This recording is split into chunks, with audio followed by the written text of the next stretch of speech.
Hachette Audio presents True Blue, written by David Baldacci, read by Ron McLarty.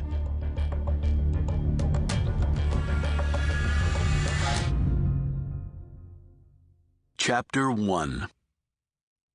Jamie Meldon rubbed his eyes vigorously, but when he stared back at the computer screen, it was still no good.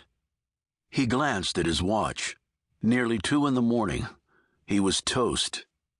At age 50, he couldn't pull these all-nighters consistently anymore. He slipped on his jacket and pushed back his thinning hair where it had drifted down to his forehead. As he packed his briefcase, he thought about the voice from out of the past. He shouldn't have, but he'd called. They'd talked. Then they'd met. He didn't want that part of his life dredged up again. Yet he would have to do something. He'd been in private practice for nearly 15 years, but now represented Uncle Sam. He would sleep on it. That always helped. A decade ago, he'd been a hotshot and highly paid criminal defense attorney in New York, legally hand-holding some of the sleaziest of Manhattan's underworld. It had been an exhilarating time in his career and also represented his lowest point. He'd lost control of his life, been unfaithful to his wife, and become someone he'd grown to loathe. When his wife had been told that she had perhaps 6 months to live, something had finally clicked in Meldon's brain. He'd resurrected his marriage and helped his spouse beat a death sentence. He'd moved the family south, and for the last 10 years, instead of defending criminals, he was sending them to prison. Everything about that felt right, even if his financial circumstances weren't nearly as rosy. He left the building and headed home.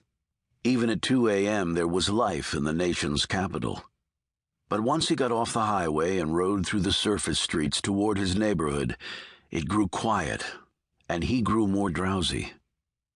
The blue grill lights flashing off his rear-view mirror jolted him to alertness. They were in a straightaway not a half-mile from his house, but one bordered on both sides by trees. He pulled off the road and waited. His hand slid to his wallet, where his official credentials were contained. He was worried that he'd dozed off or been driving erratically because he was so tired. He saw the men coming toward the car. Not uniforms, but suits, dark ones that made their starched white shirts stand out under the 3/4 moon. Each man was about 6 feet tall with an athletic build, clean-shaven face and short hair. At least that he could make out under the moonlight. His right hand gripped his cell phone and he punched in 911 and kept his thumb poised over the call key.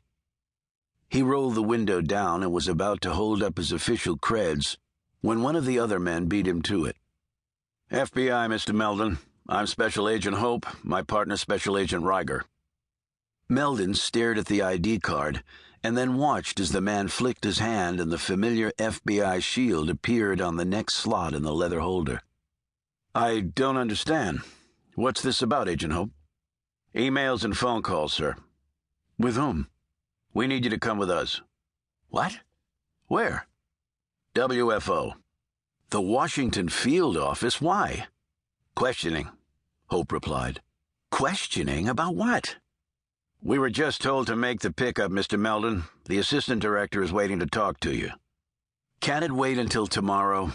I'm a United States attorney. Hope looked put off. We are fully aware of your background. We are the FBI. Of course, but I still... You can call the AD if you want, sir, but our orders were to bring you in ASAP.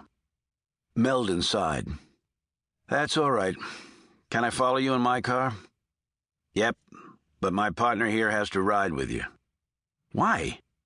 Having a highly trained agent riding shotgun for you is never a bad thing, Mr. Meldon. Fine. Meldon slipped his phone back in his pocket and unlocked the passenger door. Agent Riger climbed in next to him while Hope walked back to his car. Meldon pulled in behind the other car.